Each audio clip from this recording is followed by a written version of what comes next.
आसानियों में खुद को कभी गुम नहीं किया, मैंने वुजू किया है तयम्मुम नहीं किया। ऐसे भी देखे हैं चाहने वाले रसूल के, जौ खा के खुश रहे गमे गंदुम नहीं किया। और शेर सुने के वालेकुम अस्सलाम का हकदार वो भी है जिसने कभी अस्सलाम अलैकुम नहीं किया। और शेर आखिर है बस्ती में कोई शख्स भी जिंदा नहीं बचा, ए आसमां तूने तो चेहलम नहीं किया। बिस्मिल्लाहिर्रहमानिर्रहीम। अस्सलाम वालेकुम दोस्तों, आपका sir Zeeshan Haider, FSc chemistry first year chapter number 7। मैं माजरत खा हूँ आप तमाम स्टूडेंट से कि पिछले 2 दिन भी मैंने लेक्चर अपलोड नहीं किया। बेसिकली मैं आपको यूट्यूब पर पढ़ा तो रहा हूँ मगर मेरे पास वक्त बिल्कुल भी नहीं होता। उसकी रीज़न ये है कि फ़र्स्ट टाइम मेरे 6 लेसन होते हैं, इवनिंग में मेरे एफएससी के 6 लेसन होते हैं, तो 12 लेसन मेरे वो होते हैं, फिर आपका लेसन भी होता है, फिर लाइव पढ़ाना बहुत आसान होता है, कैमरे के आगे पढ़ाना बड़ा मुश्किल है। वज़न होता है कैमरे का कि लाइव में तो हम पता नहीं किस तरह पढ़ा रहे होते हैं, मुझे समझ भी नहीं आती कि मैं कैसे ही चल रहा हूँ। तो कैमरे के आगे आपको बिल्कुल तैयारी के साथ आना पड़ता है, हर चीज़ आपकी वेल कैलकुलेटेड हो, फिर आप मज़े से पढ़ा सकते हैं। तो खैर छोड़ें इस बात को, आइए देखते हैं आज हमने क्या डिस्कस करना है। आज हम डिस्कस करते हैं चैप्टर नंबर 7 का लेक्चर नंबर 4, जिसका नाम है factor affecting rate of a chemical reaction. Chemical reaction के ऊपर असर अंदाज होने वाले फैक्टर, ऐसी कौन कौन सी चीजें हैं जिनकी वजह से केमिकल रिएक्शन में इजाफा हो जाता है या केमिकल रिएक्शन में कमी हो जाती है, उन्हें कहते हैं factors of rate of reaction.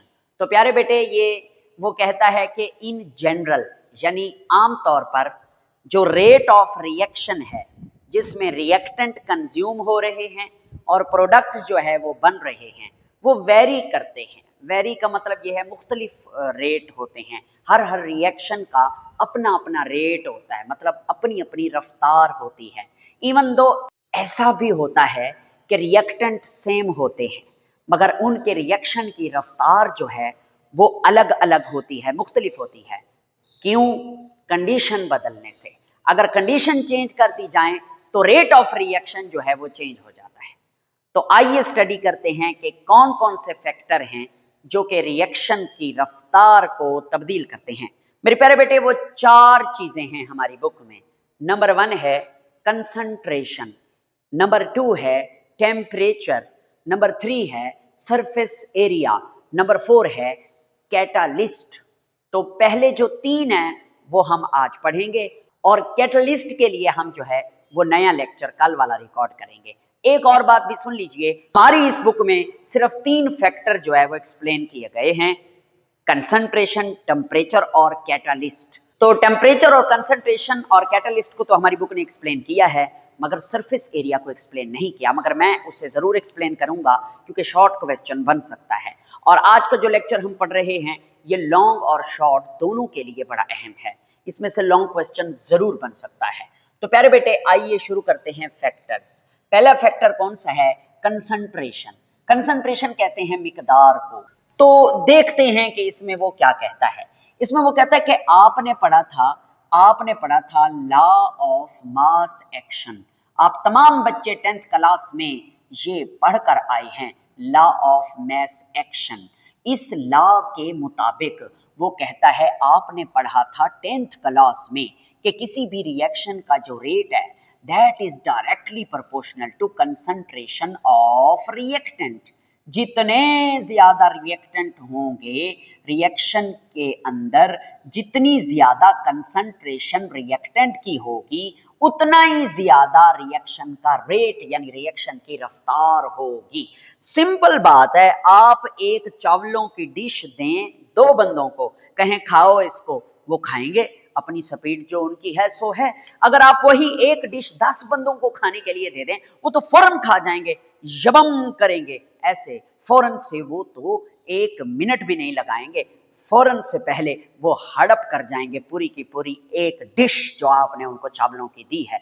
क्यों? क्योंकि रिएक्टेंट ज्यादा थे, इसलिए उन्होंने फौरन खा लिया उसको। तो जितना ही ज्यादा रिएक्टेंट होते हैं, रिएक्शन की जो स्पीड है, रफ्तार है, वो उतनी ज्यादा होती है। ऐसा क्यों होता है? इसको मैंने ना लफ्जों में आसान करके लिखा है, बिकॉज वजह ये है, इंक्रीज कंसंट्रेशन, जब मिकदार बढ़ती है, मोर ज्यादा कुलेयंस टकराओ between reacting particles, reacting particles के दरमियान कुलेयन के चांसेस बढ़ जाते हैं। मतलब अगर एक जगह पर 10 मॉलिक्यूल हैं और एक जगह पर 200 मॉलिक्यूल हैं, तो 200 मॉलिक्यूल में कुलेयन के चांसेस ज्यादा हैं। जब कुलेयन ज्यादा होगी तो उनमें से मैक्सिमम, जब कुलेयन ज्यादा होगी तो उसमें से काफी सारे मॉलिक्यूल ऐसे होंगे जो इफेक्टिव कुलेयन कर जाएंगे, जिसके नतीजे में प्रोडक्ट बन जाएगा। ठीक है ना जनाब?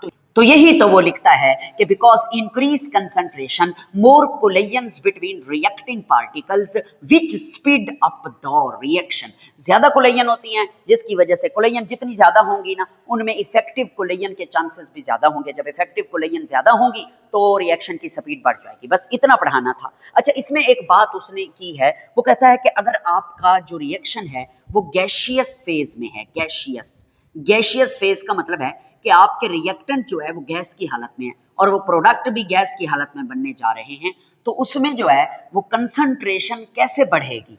आप लोग जो है वो pressure बढ़ाओगे, pressure will be directly proportional to concentration and that is directly proportional to rate। यानी अगर आप प्रेशर बढ़ाओगे, यानी रिएक्ट करने वाले मॉलिक्यूल दोनों गैस की हालत में हैं, अगर आप उनका प्रेशर बढ़ाओगे तो मॉलिक्यूल की कंसंट्रेशन बढ़ जाएगी। ये इससे मैं यूं समझाता हूं कि अगर आप प्रेशर बढ़ाते हो तो कंसंट्रेशन में इजाफा हो जाता है। बच्चे पूछते हैं कि प्रेशर बढ़ाने से कंसंट्रेशन में कैसे इजाफा होता है? मेरे बेटे, जब प्रेशर कैसे बढ़ता है? ज्यादा गैस डालने से। गैस ज्यादा आएगी तो प्रेशर में इजाफा हो जाएगा, क्योंकि जब गैस के पार्टिकल ज्यादा होते हैं तो प्रेशर भी उनका ज्यादा होता है। तो दूसरे लफ्जों में वो यही कह रहा है कि गैस के मॉलिक्यूल्स ज्यादा भर दोगे, ज्यादा डाल दोगे तो उनका प्रेशर बढ़ जाएगा। जब प्रेशर बढ़ जाएगा इसका मतलब कंसंट्रेशन ज्यादा हुई है तो ही प्रेशर बढ़ा है। तो जब प्रेशर बढ़ने से कंसंट्रेशन ज्यादा हो गई है, इसका मतलब होता है कि जब आप प्रेशर बढ़ाते हो तो कंसंट्रेशन बढ़ती है, और जब कंसंट्रेशन बढ़ती है तो क्या होता है? रेट ऑफ रिएक्शन हाई हो जाता है। सिर्फ उन रिएक्शन में जो गैस की हालत में है, जो जिनमें रिएक्टेंट भी गैस की हालत में है, प्रोडक्ट भी गैस की हालत में है, तो उनमें प्रेशर के चेंज से या वॉल्यूम के चेंज से रिएक्शन के रेट पर चेंज आता है। वो रिएक्शन जो लिक्विड फेज में हो रहे हैं या सॉलिड फेज में हो रहे हैं, उनके ऊपर प्रेशर चेंज करने से उनके रिएक्शन के रेट पर कोई भी असर नहीं पड़ेगा। नेक्स्ट आगे चलते हैं, टेम्परेचर की बात करते हैं। टेम्परेचर के बारे में आप क्या जानते हैं?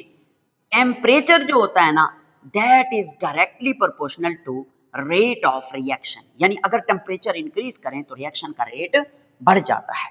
और ये ऑब्जर्वेशन है, ये देखा गया है, ऑब्जर्वेशन है कि रिएक्शन का जो रेट है वो या तो डबल हो जाता है या फिर वो ट्रिपल हो जाता है, 3 गुना। कब? For every 10 degree rise in temperature. यानी अगर आप 10 गुना, यानी अगर आप 10 डिग्री टेम्परेचर इंक्रीज करते हो तो रिएक्शन का रेट जो है वो डबल हो जाएगा या कभी कभी ट्रिपल भी हो जाएगा। यह हर रिएक्शन के लिए अलग अलग होता है। तो साबित यही हुआ कि टेम्परेचर बढ़ाने से रिएक्शन का रेट बढ़ता है। क्यों बढ़ता है? आइए देखते हैं। वो लिखता है कि molecules with high temperature have more thermal energy and collide more frequently. यानी वो मॉलिक्यूल जिनका टेम्परेचर हाई है उनके अंदर थर्मल एनर्जी ज्यादा है, यानी उनकी काइनेटिक एनर्जी ज्यादा है। तो जब उनकी काइनेटिक एनर्जी ज्यादा है तो वो मूव तेजी से करेंगे। जब वो तेजी से मूव करेंगे तो उनके कोलाइड करने के चांसेस ज्यादा होंगे। जब ज्यादा कोलाइड करने के चांसेस होते हैं तो रेट ऑफ रिएक्शन भी क्या होता है? ज्यादा होता है। अच्छा, इसी टेम्परेचर के अंदर उन्होंने हमें एक और टर्म भी बताई है जिसका नाम है मैक्सवेल बोल्ट्जमैन, ये दो साइंटिस्ट हैं, मैक्सवेल और साइंसदान है, बोल्ट्जमैन और साइंसदान है। मैक्सवेल बोल्ट्जमैन डिस्ट्रीब्यूशन कर्व, ये एक ग्राफ है जिसकी डेफिनेशन भी उसने लिखी हुई है कि a graph that shows the distribution of energies at certain temperature is called MBDC। MBDC क्या है? Maxwell Boltzmann distribution curve. एक ऐसा ग्राफ है जो हमें एनर्जी की तकसीम के बारे में बताता है, एनर्जी की डिस्ट्रीब्यूशन के बारे में बताता है कि मॉलिक्यूल्स की एनर्जी कितनी कितनी है, ये बताता है हमें। तो इस ग्राफ को हम यहां बनाएंगे, ठीक है, और समझेंगे भी सही। तो इस ग्राफ को बनाने के लिए हमें एक्स एक्सिस पे लेना होता है मॉलिक्यूलर एनर्जी, जिसे हम काइनेटिक एनर्जी भी कह सकते हैं, और वाई एक्सिस पे हम लेते हैं नंबर ऑफ मॉलिक्यूल्स, यानी मॉलिक्यूल्स की तादाद, ठीक है। तो जब आप ग्राफ बनाते हैं ना मेरे बेटे, तो कुछ इस तरह का कर्व आता है, इस तरह का, किसी भी रिएक्शन के लिए ये कर्व आ गया, ठीक। मैं इसको आगे बढ़ा देता हूं, ये लीजिए, ये कर्व आ गए, ठीक हो गया, ओके जी सर, ओके हो गया। अब इस कर्व में ना यहां पे मैं लगा रहा हूं निशान और इसको ले चल रहा हूं ऊपर, ठीक है, ओके। अब समझना, यहां पे मैंने लिखा ई ए बोलते हैं एक्टिवेशन एनर्जी। अब एक्टिवेशन एनर्जी के बारे में आपने पढ़ा हुआ है कि the minimum amount of energy which is required for effective collision. Effective collision के लिए जो एनर्जी रिक्वायर होती है उसे हम क्या नाम देते हैं? Activation energy. और ये भी मैंने आपको बताया हुआ है, जो मॉलिक्यूल इफेक्टिव कोलिजन करते हैं वही प्रोडक्ट में जाते हैं, जो मॉलिक्यूल इफेक्टिव कोलिजन नहीं कर सकते वो प्रोडक्ट में तब्दील नहीं होते। तो यहां पे ये जो मैंने लाइन लगाई है, इसका मतलब क्या है? इसका मतलब ये है कि ये जो कर्व है, इसके नीचे ये जो एरिया है सारा, ये वाला एरिया, ये वाली जगह, ये सारी, ये है नंबर ऑफ मॉलिक्यूल्स। क्या है? Number of molecules. Okay sir ji, ठीक है। अच्छा, यहां इस लाइन के आगे ये वाली जो जगह है, इधर भी नंबर ऑफ मॉलिक्यूल्स हैं, ये भी नंबर ऑफ मॉलिक्यूल्स हैं, ठीक है। अच्छा, अब मजे की बात सुनिएगा कि वो मॉलिक्यूल जो इस लाइन पर हैं या इस लाइन से आगे हैं, यानी ये वाले जो मॉलिक्यूल्स हैं, ये सारे मॉलिक्यूल्स हैं। ये जो शेडेड एरिया है ना, ये हमें मॉलिक्यूल्स के बारे में बता रहा है, मॉलिक्यूल्स की तादाद के बारे में बता रहा है, क्योंकि नंबर ऑफ मॉलिक्यूल हमने वाई एक्सिस पे लिखा हुआ है। तो ये शेडेड एरिया ये कह रहा है, ये हमें ये बता रहा है कि वो मॉलिक्यूल जिनकी एनर्जी एक्टिवेशन एनर्जी के बराबर है या एक्टिवेशन एनर्जी से ज्यादा है, यही मॉलिक्यूल इफेक्टिवली कोलाइड कर रहे हैं और प्रोडक्ट में तब्दील हो रहे हैं। अब देखें, ये सारे मॉलिक्यूल हैं, ये भी रिएक्टेंट के मॉलिक्यूल हैं, ये भी किसी भी रिएक्शन के लिए, मगर ये वाले जो मॉलिक्यूल हैं सिर्फ यही रिएक्शन में इफेक्टिवली कोलाइड करके प्रोडक्ट में तब्दील होंगे। तो ये लाइन हमें बता रही है कि इससे पीछे, इस लाइन से पीछे जितने भी मॉलिक्यूल्स हैं, ये सारे, इनके पास इतनी एनर्जी नहीं है जो एक्टिवेशन एनर्जी के बराबर हो, यानी इनकी एनर्जी एक्टिवेशन एनर्जी से कम है। और इस लाइन पर और इस लाइन से आगे जितने भी मॉलिक्यूल्स हैं, उन तमाम की एनर्जी एक्टिवेशन एनर्जी या एक्टिवेशन एनर्जी से ज्यादा है। तो जिस जिस मॉलिक्यूल के पास एक्टिवेशन एनर्जी है या एक्टिवेशन एनर्जी से भी ज्यादा एनर्जी है, वो बड़ी आसानी से इफेक्टिवली कोलाइड करके ट्रांजिशन स्टेट बनाकर प्रोडक्ट में तब्दील हो जाएगा। ठीक हो गया, ओके। यही बात मैंने यहां पर लिखी है कि activation energy EA at and above, यानी वो मॉलिक्यूल जो इस लाइन पर हैं, ठीक है, एट एक्टिवेशन एनर्जी पर है या एक्टिवेशन एनर्जी से अबव हैं, वो मॉलिक्यूल कोलाइड करेंगे इफेक्टिवली, और जो इफेक्टिवली कोलाइड करता है वो किस में तब्दील हो जाता है? प्रोडक्ट में तब्दील हो जाता है। ओके हो गया। तो यही कर्व जो है, इसी को कहा जाता है मैक्सवेल बोल्ट्जमैन डिस्ट्रीब्यूशन कर्व, जो कि मैंने आपके सामने बना दी हुई है। आइए जरा आगे चलते हैं। अब हम देखते हैं कि टेम्परेचर का इफेक्ट कैसे होता है रेट ऑफ रिएक्शन पे, यानी किस तरीके से टेम्परेचर बढ़ाने से रिएक्शन का रेट बढ़ता है, वो हम इसी बोल्ट्जमैन डिस्ट्रीब्यूशन कर्व से ही बात को समझेंगे। मैं ना दोबारा से ये ग्राफ बना रहा हूं आपको ये समझाने के लिए कि टेम्परेचर बढ़ाने से किस तरह रिएक्शन का रेट बढ़ जाता है। ओके, तो इसमें देखें एक्स एक्सिस पे क्या है? Collision energy. सर जी, आपने यहां तो लिखा था मॉलिक्यूलर एनर्जी, वहां लिख रहे हो कोलिजन एनर्जी। कोई बात नहीं है, एक ही बात है। टकराने की एनर्जी, टकराने के लिए जो एनर्जी है मॉलिक्यूल में, उसे कोलिजन एनर्जी कहते हैं। या मालिक्यूलर एनर्जी जो मालिक्यूल के अंदर है, ये लिखें तो भी ठीक है, वो लिखें तो भी ठीक है। सेम इसी तरह से नंबर ऑफ मालिक्यूल यहाँ लिखा हुआ है और यहाँ लिखा हुआ है फ्रैक्शंस ऑफ कुलेयन। फ्रैक्शन किसे कहते हैं? टुकड़ों को कहते हैं, पार्ट्स को कहते हैं, हिस्से। मालिक्यूल्स ना, नंबर ऑफ मालिक्यूल्स को फ्रैक्शन कहते हैं। ये जो लफ्ज फ्रैक्शंस लिखा हुआ है ना, इसका मतलब है नंबर ऑफ मालिक्यूल। यानी आप यहाँ फ्रैक्शन को काट के ये भी लिख सकते हैं कि नंबर ऑफ मालिक्यूल ऑफ कुलेयन, यानी वो मालिक्यूल जो टकरा रहे हैं। बस अगर आप ये फ्रैक्शंस ऑफ कुलेयन नहीं लिखना चाहते, आप सिंपल लिख दें नंबर ऑफ मालिक्यूल, फिर भी ठीक है, आसान है, जो भी आप लिखना चाहें। ओके, अब हमारे पास एक रिएक्शन है, वो ना T1 पे हो रहा है। T1 का मतलब है कोई भी टेम्परेचर है, 25 डिग्री है या 40 डिग्री है, कोई भी है, 25 डिग्री कर लें। तो उसके लिए जब हमने ग्राफ ड्रा किया तो ये कर्व आई, ये मैं आपको दिखा रहा हूं, ये कर्व आई है, ये सेम वैसे ही है जैसे हमने अभी बनाई है, सेम वैसे ही है। तो ये कर्व आई मेरे बेटे, ओके हो गया सर जी। और ये किस टेम्परेचर पे है? ये कर्व है T1 पे, T1 जो है ये है। अच्छा, अब हमने क्या किया? टेम्परेचर बढ़ा दिया T2, और T2 is greater than T1, यानी जो T2 है वो T1 से ज्यादा है। मतलब पहला जो रिएक्शन हो रहा था उसकी ये कर्व T1 पे है, और फर्ज करो T1 है 25 डिग्री सेल्सियस। ओके, अब T2 पे हम दोबारा ग्राफ बनाएंगे जब टेम्परेचर बढ़ाएंगे। लेट्स सपोज 35 कर दिया, ठीक है, 35 डिग्री सेल्सियस कर दिया, यानी 10 डिग्री टेम्परेचर बढ़ा दिया, 25 डिग्री से 35 डिग्री ले गए, तो एक और कर्व आएगी, वो ये वाली कर्व नहीं होगी, ये वाली कर्व जो है, ये कर्व जो है यहाँ पे आएगी, ये ऐसे, ये लीजिए, ये लीजिए। अब समझिएगा मेरी बात को। हमने यहाँ पे क्या लगाया था? निशान लगाया था एक्टिवेशन एनर्जी वाला, तो वो भी हम यहाँ लगा लेते हैं कि फर्ज करो ये मालिक्यूल हैं जिनके पास वो एनर्जी है जिसे हम एक्टिवेशन एनर्जी कहते हैं। और मैंने कहा था इस लाइन से आगे वाले तमाम मालिक्यूल्स होते हैं जो इफेक्टिवली कोलाइड कर रहे होते हैं और क्या बना रहे होते हैं? क्या बना रहे होते हैं? प्रोडक्ट बना रहे होते हैं, ठीक है।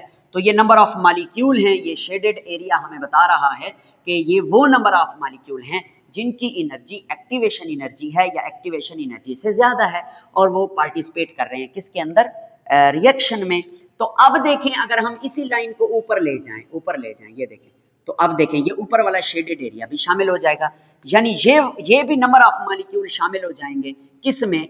जिनकी एनर्जी एक्टिवेशन एनर्जी से ज्यादा होगी। तो पहले फर्ज करो ये वाले मॉलिक्यूल थे नीचे वाले, अब टेम्परेचर बढ़ाने से यानी T2 करने से मॉलिक्यूल का फ्रैक्शन बढ़ गया है, मॉलिक्यूल्स की तादाद बढ़ गई है जिनकी एनर्जी एक्टिवेशन एनर्जी से ज्यादा हो गई है। या यू कैन से दैट जब हमने टेम्परेचर बढ़ाया तो मॉलिक्यूल को एनर्जी मिली, तो काफी सारे मॉलिक्यूल, या हम इसे यूं भी कह सकते हैं कि जब हमने टेम्परेचर बढ़ाया तो मॉलिक्यूल जिनकी, इसे हम यूं भी कह सकते हैं कि जब हमने टेम्परेचर बढ़ाया तो टेम्परेचर बढ़ाने से मॉलिक्यूल जिनकी काइनेटिक एनर्जी एक्टिवेशन एनर्जी से ज्यादा थी उनकी तादाद डबल हो गई, बिल्कुल डबल हो गई है। आप देख सकते हैं शेडेड एरिया में कि पहले सिर्फ ये वाले मॉलिक्यूल रिएक्शन में हिस्सा ले रहे थे, इफेक्टिवली कोलाइड कर रहे थे, अब ऊपर वाले भी शामिल हो गए हैं। और ये जो कर्व नहीं बनी है, ये कर्व अब क्या हो गई है? ये कर्व जो है ना फ्लैटन हो गई है। फ्लैटन का मतलब है इसकी पहाड़ी जो थी ये ऊपर को थी, इसकी ये वाली ये जो चोटी थी, अब इसकी चोटी थोड़ी नीचे हो गई है, मतलब इसकी ये फ्लैट हो गई है थोड़ा सा, मतलब पहले यूं थी तो अब थोड़ा यूं हो गई है, फ्लैट हो गई है, ठीक है, फ्लैट। ओके, और इसकी जो पीक है ये वाली जगह वो राइट साइड पे शिफ्ट हो गई है, मतलब आप समझ सकते हैं कि ये कर्व जो है ना इधर से ये यूं हो गई है, ठीक है, ये यूं हुई तो ये वाला एरिया बढ़ गया। ये बात उसने लिखी भी है कि कर्व फ्लैटन हो गई, या फिर आप कह सकते हैं पीक लोअर हो गई, यानी पीक पहले इधर को थी T1 पे, अब पीक T2 पे आ गई, इधर को आ गई, ठीक है, and shift to the right, और ये राइट साइड पे शिफ्ट हो गई है। देखो ना, ये रेड वाली पहले ब्लैक वाली जगह पे थी, अब रेड वाली जगह पे आ गई है। ये रिएक्शन एक ही है जिसको पहले T1 पे जिसका ग्राफ बनाया बोल्ट्जमैन कर्व, अब T2 पे बनाया। तो इस वाले एरिया का क्या मतलब है? इस वाले एरिया का मतलब है ग्रेटर फ्रैक्शंस। फ्रैक्शंस क्या कहते हैं? मॉलिक्यूल्स की तादाद, मॉलिक्यूल्स की तादाद को बोलते हैं fraction. Greater number of molecules with enough energy to collide effectively, यानी मॉलिक्यूल जिनकी एनर्जी इतनी काफी है कि वो इफेक्टिवली कोलाइड करते हैं, उनकी तादाद में इजाफा हो गया है। तो जब मॉलिक्यूल की तादाद में इजाफा होगा तो जाहिर है उनकी कोलेयन भी ज्यादा होंगी। ओके, अब हम चलते हैं जरा इस टॉपिक से रिलेटेड क्विक चेक। पहला क्विक चेक 7.4 वाला वो है मैक्सवेल बोल्ट्जमैन डिस्ट्रीब्यूशन कर्व को ड्रा कीजिए। वो ये वाली आपने बना देनी है, ठीक है, ये वाला ग्राफ आपने बनाना है। जब भी शॉर्ट क्वेश्चन आए ना कि मैक्सवेल बोल्ट्जमैन डिस्ट्रीब्यूशन कर्व क्या है, ये वाली डेफिनेशन लिख के ये बना देना बस, और ये वाली चीज लिख देना, आपको नंबर मिल जाएंगे। ओके हो गया, ठीक है। अच्छा, यहाँ पे मैंने लिखा था कि इन रिएक्शन फ्यू पार्टिकल्स, कुछ पार्टिकल्स ऐसे होते हैं जिनकी जो एनर्जी है वो बहुत लो होती है, और कुछ पार्टिकल ऐसे होते हैं जिनकी एनर्जी जो है वो हाई होती है, ठीक है। और बहुत सारे पार्टिकल ऐसे होते हैं जिनकी एनर्जी जो है वो एवरेज होती है, यानी बिटवीन होती है। थोड़े मॉलिक्यूल ऐसे होंगे जिनकी काइनेटिक एनर्जी बहुत हाई होगी, और बहुत थोड़े मॉलिक्यूल ऐसे होते हैं जिनकी काइनेटिक एनर्जी बहुत लो होती है, और मीडियम वाले बिटवीन जो है वो काफी सारे मॉलिक्यूल होते हैं, ठीक है। तो वो मॉलिक्यूल ज्यादातर इफेक्टिवली कोलाइड करते हैं जिनकी एनर्जी वेरी हाई होती है, और टेम्परेचर बढ़ाकर हम उन मॉलिक्यूल्स की तादाद में इजाफा कर देते हैं जिनकी kinetic energy average kinetic energy से ज्यादा हो जाती है, मतलब एक्टिवेशन के बराबर हो जाती है। बस यही बात यहाँ पे लिखी हुई थी। अच्छा, खैर उसके बाद एक आपकी बुक में उन्होंने जो क्विक चेक बी लिखा है उसमें वो कह रहे हैं कि ये टेम्परेचर 10 डिग्री बढ़ाने से रिएक्शन का रेट डबल क्यों हो जाता है। मैंने उसका आंसर लिखा है, when temperature increase the average kinetic energy between molecule increases. जब आप टेम्परेचर बढ़ाते हैं ना तो मॉलिक्यूल के दरमियान एवरेज काइनेटिक एनर्जी में इजाफा हो जाता है। For 10 degree rise in temperature, the number of molecules having activation energy become double। समझ आ रही है? यही बात जो मैंने यहाँ समझाई थी कि जब हम 10 डिग्री टेम्परेचर देते हैं तो मॉलिक्यूल जिनकी एवरेज काइनेटिक एनर्जी के बराबर है उनकी तादाद जो है 1 से 2 यानी डबल हो जाती है, ठीक है। 10 लिहाजा the rate of reaction also become double. जब मॉलिक्यूल की तादाद डबल हो जाएगी तब रिएक्शन का रेट भी डबल हो जाएगा। आखिरी जो हमारी बुक में नहीं है मगर मैं समझाना चाहता हूं, सरफेस एरिया बढ़ाने से मॉलिक्यूल का राबता एक दूसरे से ज्यादा हो जाता है, मॉलिक्यूल एक दूसरे से कांटेक्ट में ज्यादा आ जाते हैं, जिसकी वजह से इफेक्टिव कोलिजन के चांसेस बढ़ जाते हैं। मिसाल के तौर पर चीनी है तो वो क्रिस्टल फॉर्म में है, आप उसे रगड़ के पाउडर बना दो तो क्रिस्टल फॉर्म वाली चीनी जल्दी डिसॉल्व होगी पानी में, या पाउडर वाली चीनी ज्यादा डिसॉल्व होगी जल्दी पानी में, तो जाहिर है पाउडर फॉर्म वाली जल्दी डिसॉल्व होगी।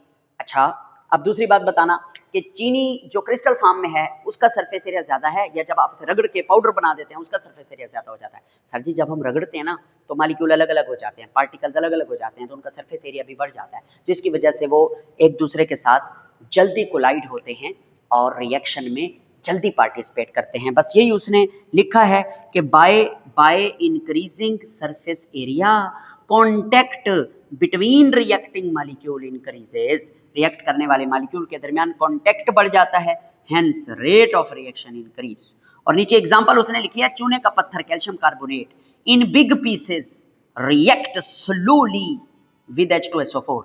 अगर चूने का पत्थर बड़े बड़े पत्थर की फॉर्म में है, बिग पीस की फॉर्म में है, तो H2SO4 से बहुत स्लोली रिएक्ट करेगा। बट अगर आप रिएक्ट रैपिडली, बड़ी तेजी से, इन पाउडर्ड फॉर्म, अगर आप उसे पाउडर में कन्वर्ट कर लें तो बड़ी तेजी से वो रिएक्ट करेगा। एग्जांपल मैं आपको चीनी वाली दे चुका हूं। यहाँ पे हमारा ये लेसन खत्म होता है। अल्लाह हाफिज। इसका स्क्रीनशॉट ले लीजिए।